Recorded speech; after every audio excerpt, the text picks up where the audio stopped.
Hi, I'm Dave Zersen, and I would like to reflect with you today on interesting characters, mentors from the month of November who are part of our Christian heritage.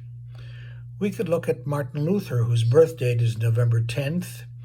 We could look at Justinian, one of the early Christian emperors from the 500s, who was probably the last of the Latin-speaking emperors, being from the eastern capital of Constantinople.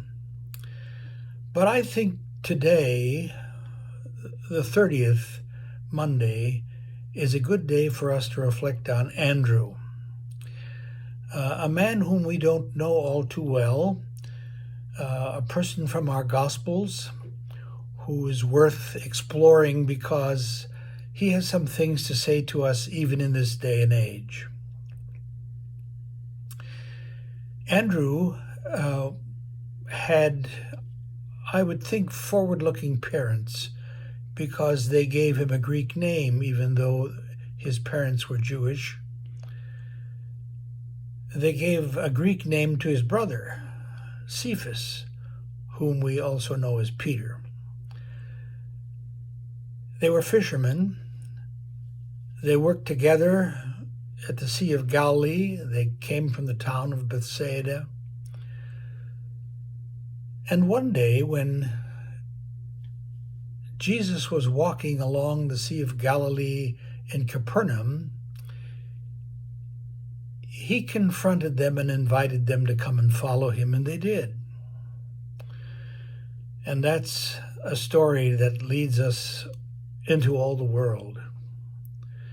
For Andrew was a man who went to a number of different countries as a result of hearing the gospel,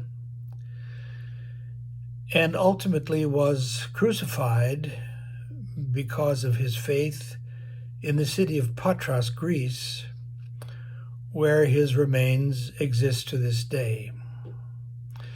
But a story was told, probably somewhat of a myth, but it has impact, that one day a man had a dream. His name was Regulus, means rule in English. And in that dream he was told that he should take some of the relics of the body of Andrew and get out of town because Constantine, the emperor, was coming and he wanted the relics of Andrew for his cathedral, the Cathedral of All Saints in Constantinople. So Regulus took a few items, a forearm, some fingers from the right hand, and a tooth, so the story goes, and he got out of town. And he took his ship and he went across the Mediterranean Sea and out into the Atlantic until he was finally shipwrecked on the shores of Scotland. And there, with his relics, Regulus built a church, and today it's known as the Cathedral of St. Andrew. And what else might you golfers know St. Andrews is famous for? The first golf course in Scotland. But Regulus knew nothing about that. He was simply proud of the fact that he was able to bring those relics of St. Andrew, and St. Andrew became, as a result, centuries later, the patron saint of Scotland. And in the flag of Scotland, we see the cross on which Andrew was crucified, which is a kind of a diagonal cross in the shape of an X. And that cross became the flag of Scotland, the cross of St. Andrew. And when the United Kingdom was formed, in its flag, the cross of St. Andrew was also found as a background.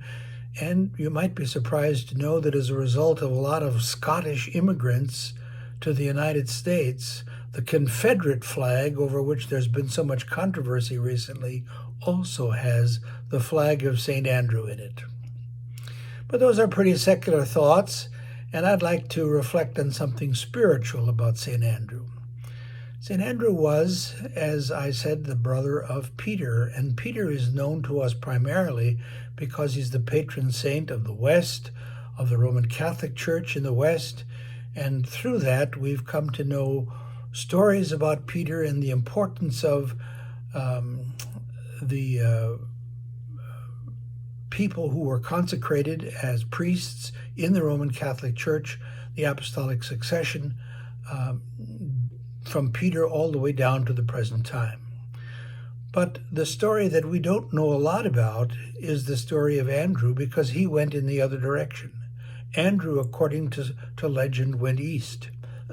And in the east, he founded churches, brought the gospel, told the saving message that he had heard from the one who said, "Go into all the world and preach the gospel."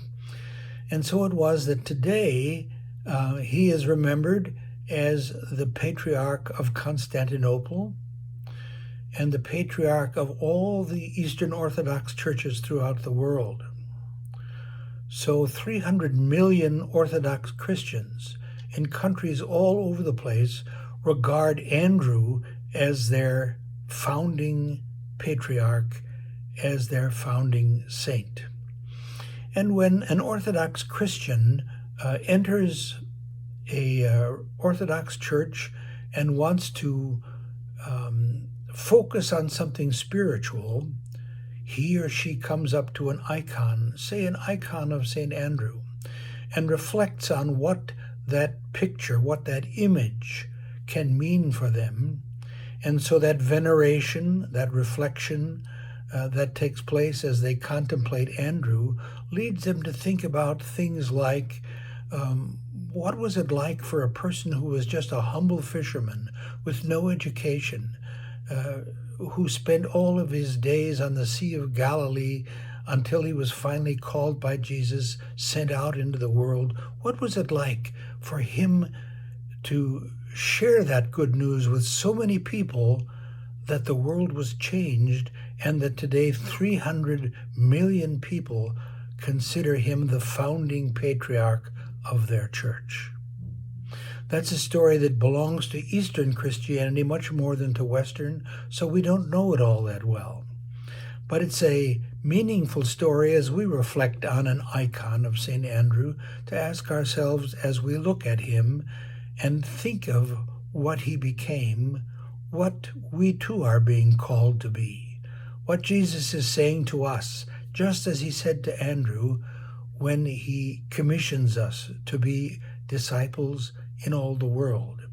Perhaps not that far, perhaps just to the neighbor's house or to the home of our brother or our uncle or a friend, someone that we can share the story of Jesus with, just as Andrew did, perhaps in a way that seems very challenging to us, but nevertheless a way that can change eternally the future of someone who comes to know the one who is Andrew's Lord and Savior, and yours and mine as well.